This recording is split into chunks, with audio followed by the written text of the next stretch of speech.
Profundicemos sobre las noticias. Vamos al desarrollo. En lo local, lo más importante, en lo departamental, fueron los festejos del 110 aniversario de San Javier, que fue transmisión de la radio el día de ayer. Exacto. Por eso no es noticia. No es noticia porque, bueno, usted lo vivió. No tenemos nada más que informarle con respecto a eso. Una multitud de gente, una cantidad de espectáculos realmente de alto nivel. La gente vino de todos lados. Lo vimos durante la transmisión, lo escuchamos en la radio. Gente que vino de todos los departamentos del país, con su sillita playera, se instalaron frente al escenario en la plaza principal. La plaza 27 de julio, fue mucha gente de Freivento, fue mucha gente del resto del departamento, se vivió realmente una fiesta. Récord de Jazz League. El Jazz League marchó de manera impresionante. A mediodía no había lugar donde poder comer, porque realmente la gente se agolpó a los lugares en donde se servían los distintos platos tradicionales, y realmente fue un éxito absoluto esta gran fiesta que vivió San Javier este fin de semana, sábado y domingo. Hicimos una cobertura el sábado, en donde recogimos lo principal, entre ellos la inauguración del museo, donde hubo palabra de autoridades, pero además pudimos ver el museo, impresionante. En la vieja cooperativa. En la vieja cooperativa, la dejaron pipí cucú, como se dice. Lindo, sí. La dejaron a nuevo, manteniendo ese estilo tan particular de aquella época. Bueno, después vimos el acto protocolar a las 10 de la mañana, lo seguimos en vivo desde Puerto Viejo, allí la ofrenda floral, bueno, las primeras, no sé cómo llamar, son como ruedas, ¿no? Pero las primeras ruedas de los molinos que produjeron los primeros aceites de girasol cuando llegaron los primeros rusos a esa localidad y cultivaron el girasol, y la primera cosecha fue procesada con esas ruedas que están allí en ese monumento, y remueve, ¿no? Puede decir, ¡puah! Tantos años esto conservado, preservado para que lo podamos disfrutar hoy, es increíble. Y mucha gente emocionada, ¿no? Contando la historia de San Javier, de todas sus dificultades en el inicio. Se emocionaban en el relato mismo, y lo pudimos seguir en vivo. Así que bueno, gracias al equipo que trabajó en San Javier también para poder desarrollar esto, en conjunto con NBCC, Nuevo Berlín Cable Canal, estuvimos trabajando, un esfuerzo realmente increíble que llevó esta transmisión además al departamento de Rocha, al departamento de Maldonado y al departamento de 33, en donde nos estuvieron viendo en vivo y en directo a través de los sistemas de cable de aquella localidad por Canal 8 Digital. Vamos ahora a lo que le decíamos al principio en titulares, porque el precio de paridad de importación es noticia. Tras un cálculo, Ursea indica que debería haber una leve suba de los combustibles. El cálculo de los precios de paridad de importación de los combustibles emitido por la Unidad de Regulación de los Servicios de Energía y Agua, la Ursea, indica que la nafta super debería subir 50 centésimos y el gasoil 1 peso con 70 centésimos a partir de mañana, 1 de agosto. La Unidad Reguladora de Servicios de Energía y Agua emitió un informe de precios de paridad de importación de productos derivados del petróleo correspondientes al periodo del 26 de junio al 25 de julio. Según el cálculo, la nafta super se encareció 92 centésimos, un 1,41%, la nafta premium, se encareció 92 centésimos, o sea, el 1,41%, la nafta super 95 debería subir 84 centésimos, un 1,34%, y el gasoil debería subir un 1,71, 4,5%, tanto el 50S como el 10S. A partir de este informe y otro que emite ANCAP, el gobierno tomará la decisión sobre los precios de venta al público de los combustibles, que regirá a partir del 1 de agosto. En julio los precios de los combustibles quedaron sin cambios, ayudado por un escenario de estabilidad en los mercados internacionales durante el mes de junio. Rendición. Proyecto de reforma del Estado propone reestructura en ocupaciones y cargos. El proyecto de reforma del Estado, contenido en la rendición de cuentas, propone identificar las ocupaciones específicas de cada funcionario en lugar de establecer categorías como actualmente, Cuando dos trabajadores dedicados a tareas diferentes son consideradas iguales a efectos del escalafón y la remuneración. A tales efectos, el proyecto de reforma crea una estructura de escalafones ocupaciones y cargos basados en 3 categorías: profesional y técnico, administrativo y especializado, y servicios generales, que a su vez se organizarán en función de la complejidad de la tarea y cotizarán el valor de cada uno. A la carrera administrativa se ingresará por concurso de oposición y méritos y se hará por el último grado de la ocupación del respectivo escalafón, siempre que exista una vacante y no haya posibilidad de cubrirla con redistribución del personal. Este viernes compareció ante la Comisión de Hacienda integrada con presupuesto el director de la Oficina Nacional de Servicio Civil, Conrado Ramos, quien explicó que la iniciativa plantea un cambio de modelo que busca corregir y hacer más justa la relación del funcionario con el Estado. Explicó que la retroactividad que plantea el decreto que reglamenta las certificaciones médicas afectará solo a quienes ya hayan tomado 9 días de licencia médica este año, porque perderán el crédito establecido en la norma y pasarán a remunerarse con el subsidio del 75% del salario. Ramos aclaró que no se le descontará los haberes ya abonados a aquellos que se hayan certificado por más de ese plazo en lo que va del año. Desde el Frente Amplio se cuestionó la posibilidad de aplicar las medidas, habida cuenta de que el mayor número de certificaciones de la Administración se da en los ministerios de Interior y Defensa Nacional. Desde COFE se entiende que el decreto por las certificaciones médicas complicó las negociaciones por la reforma del Estado que venían desarrollándose con la Oficina Nacional del Servicio Civil. En cuanto a la propuesta del nuevo modelo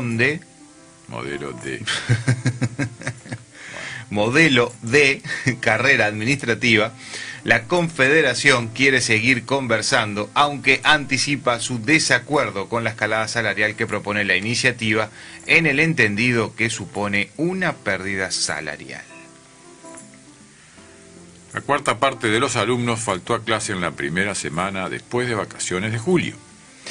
Casi la cuarta parte de los alumnos de las escuelas públicas de todo el país faltó a clase entre el 17 y 21 de julio, semana posterior a las vacaciones, que se desarrollaron tras ser adelantadas entre el 3 y el 14. Los datos de la División Tecnología de la Información de Primaria señalan que el 23,6% del estudiantado no asistió a clase la semana pasada tras el receso. Estas vacaciones, previstas en un comienzo para realizarse entre el 17 y el 21, fueron adelantadas a pedida del Ministerio de Salud Pública para contener las infecciones respiratorias. En concreto, la asistencia durante la semana pasada fue del 76,94% en todo el país. Los 3 departamentos con mejor nota de asistencia fueron Paysandú, 81,49%, Tacuarembó, 81,39% y Flores, 81,38%. Por otro lado, Maldonado, 73,03%, Montevideo, 73,95% y Canelones, 75,58%, tuvieron los menores niveles de asistencia. Vinculado con el último punto, si se observan las 10 escalas con más inasistencias en este periodo, la mitad fue de Canelones. De hecho, el centro que registró más faltas fue la Escuela Canaria número 136 de Salinas, con 859 inasistencias en esa semana. En segundo lugar se ubicaron las escuelas 277 de Piedras Blancas y 157 de Villa García, de Montevideo, que registraron 810 y 802 faltas respectivamente. La escuela 7 de Maldonado registró 738 faltas. Completó dicha lista de centros de primaria con más faltas a nivel país entre el 17 y el 21 de julio. La ANEP dispuso que no se iban a computar las faltas a quienes probaran que tenían previsto un viaje durante esa semana. La inspectora técnica de primaria Ivonne Constantino dijo este mes en la Comisión de Educación del Senado que las inasistencias escolares representan un problema que preocupa bastante, tanto a nivel de inicial como en primaria. Constantino declaró que hubo un aumento del ausentismo importante en 2020 producto de la pandemia. No lo hemos podido recuperar a valores anteriores, reconoció, de acuerdo a la versión taquigráfica. Agregó que el Consejo Directivo Central les encomendó elaborar un plan de acción, pensando estrategias para mejorar la presencia de nuestros niños, porque la inasistencia termina convirtiéndose en un problema pedagógico. Y enfatizó, si no los tenemos en clase, es difícil que aprendan. Es una escalada de disparates, dijo Carolina Cose sobre las críticas al impuesto a inflamables. La intendenta de Montevideo, Carolina Cose, dijo que el impuesto a los inflamables no tiene impacto sobre el precio del combustible y agregó que a su criterio los problemas que tiene el país son otros. Estamos hablando de que el impacto es de 10 o 20 centésimos de peso, o sea, la quinta parte de un peso, dijo Cose en rueda de prensa el sábado pasado. Dirigentes del oficialismo como el secretario de Presidencia Álvaro Delgado, el ministro de Industria Omar Paganini o la economista Laura Raffo criticaron la medida. Subir los combustibles y el supergas para beneficiar su gestión habla de un estilo de gobierno de otro tiempo en el Uruguay, publicó Delgado en su cuenta de Twitter. El ministro de Industria también usó esa red social para señalar que el impuesto que propone la Intendencia de Montevideo tiene afán recaudador sin sensibilidad social. Por su parte, Raffo dijo que Cose busca recaudar más sin que le importe el bolsillo de los uruguayos. Ante las críticas del oficialismo, Cose dijo que estaba presenciando una escalada de disparates. Es un disparate cuando los problemas del Uruguay son otros, problemas de corrupción, de falta de transparencia, problemas en el tejido social.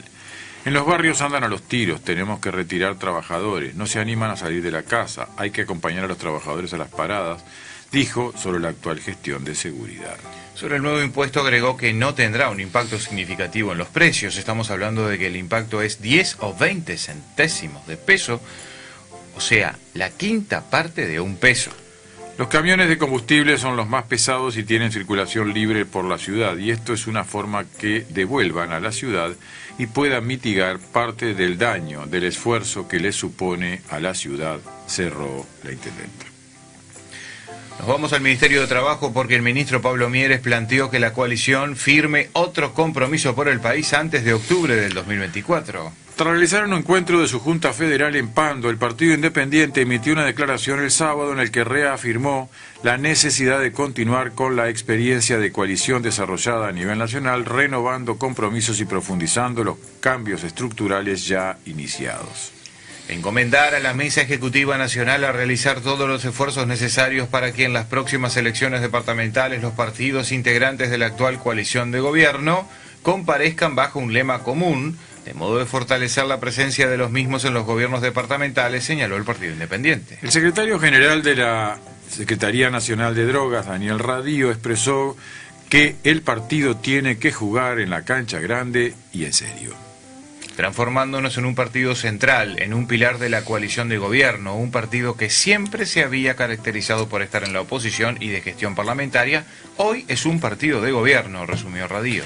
Por su parte, el ministro de Trabajo y Seguridad Social, Pablo Mieres, valoró los aportes propios y originales del Partido Independiente a la coalición gobernante. Desde ya digo que creo debemos levantar la bandera para que sobre los primeros meses del año que viene se firme un nuevo compromiso por el país, que de alguna manera sea el componente común de un nuevo periodo de gobierno de la coalición, pero más allá de eso, nosotros vamos a tener nuestra propia bandera, apuntó Mieres. Empresas de Uruguay y Argentina comenzaron a comercializar en monedas locales de ambos países. Empresas de nuestro país y de Argentina comenzaron a comercializar en monedas locales de ambos países, si bien es una modalidad que está siendo evaluada en los bancos centrales y los exportadores, ya se registraron algunas transacciones de las que se está esperando resultados, dijo a Deciembra la gerenta de la Unión de Exportadores, Teresa Eichenberg. Se sustenta en una medida vigente para los países del Mercosur, que tiene algunos años e intenta hallar un equilibrio cambiario de referencia, en especial con Argentina, ante la volatilidad del cambio en aquel vecino país, que alcanzó un acuerdo con el Fondo Monetario Internacional por $7.500 millones el pasado viernes. En Argentina se anunció en las últimas horas el impuesto país, que grava en un 7,5% la compra de dólares billetes que hacen los importadores argentinos, exceptuando los insumos básicos como medicamentos y combustibles, además de los santuarios que ya estaban grabados. Los exportadores uruguayos lo consideran una nueva traba al comercio del vecino país y la manera de sortearlo sería la del comercio con monedas locales. En cuanto a la posibilidad de un acuerdo entre la Unión Europea y el Mercosur, no hay expectativas, dijo Eisenberg, quien señaló que se está a la espera de lo que resuelva Brasil, que tiene desavenencias internas respecto a la forma de un eventual acuerdo. Consultada por la posibilidad de un Brexit a la uruguaya o un cambio de condición de miembro pleno asociado, dijo que no hay posición tomada al respecto y no vamos a pronunciarnos hasta que tengamos el estudio que se ha encargado al respecto. ¿Mandar esto? ¿El qué? Esto. De estarnos intercambiando cosas en monedas locales. Y para 2 o 3 andará. Después va a ser difícil. Porque esos pesos argentinos, cuando los cambiamos acá, ¿cuánto valen? Nada. Pero nos van a tener que mandar un camión con el dinero, porque... Bueno, viene en el banco. Es por banco, ¿no? Sí, sí, pero imagínese guardar eso, ¿no? El problema va a ser ponerse de acuerdo con cuál es la paridad. Peso argentino, peso uruguayo. Pero bueno, dice que hay algunos negocios que ya se hacen en esa moneda.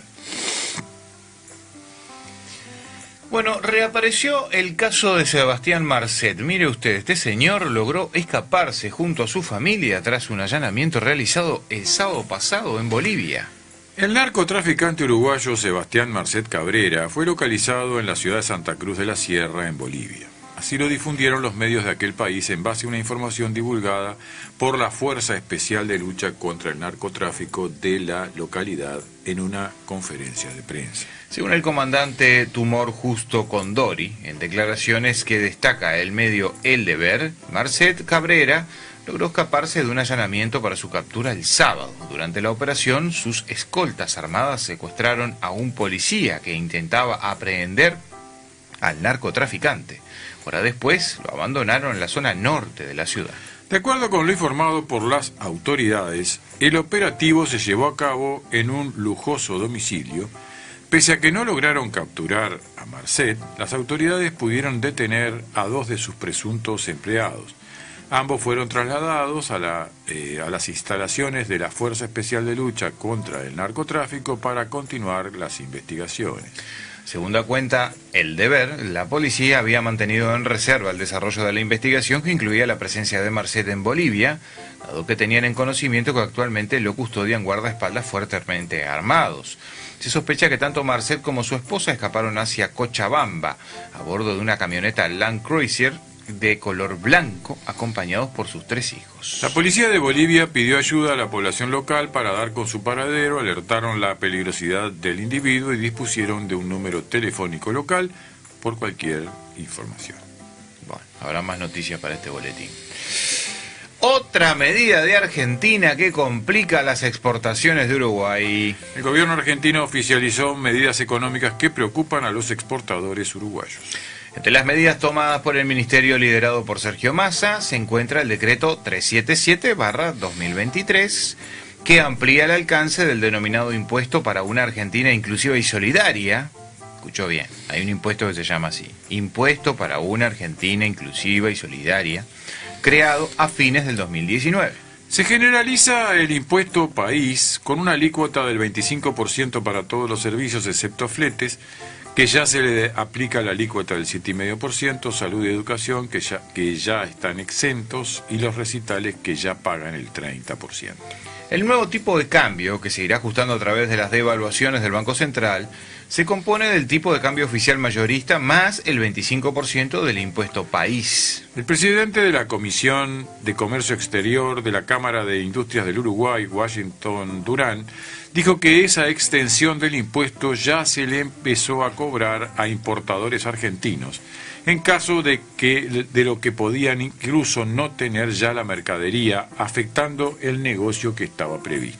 Afirmó que esta medida a quienes más impacta en Uruguay son a la pequeña y mediana empresa, que cuentan con menos recursos para hacer frente a una espera de 180 días para recibir el pago, que ahora se verán aún más afectados, ya que los importadores argentinos tienen menos seguridad sobre las operaciones que realizan. Esta medida se suma a los problemas generados por el sistema de importaciones de la República Argentina, CIRA, lo que ha demorado exportaciones uruguayas en las que, ya estando los productos dispuestos a ser enviados, se han acumulado exportaciones para ser embarcadas. Durán explicó que este impuesto se cobra también a negociaciones pactadas con anterioridad a la reciente ampliación de su alcance, que si bien no tiene un carácter retroactivo, en la práctica termina haciéndolo. Sostuvo que el importador se va a encontrar con que hizo sus cálculos de determinada manera para establecer sus costos y cuando vaya a pagar va a tener que pagar más, por lo que puede llevar a que se cancelen exportaciones uruguayas que ya habían sido negociadas o en su defecto que se vuelvan a negociar los precios. Asimismo, destacó que los impactos que pueda generar esta ampliación del impuesto y las demoras para concretar los negocios de las exportaciones al país vecino se traducen en un impacto en el mercado local, particularmente para aquellos trabajadores de pequeñas y medianas empresas.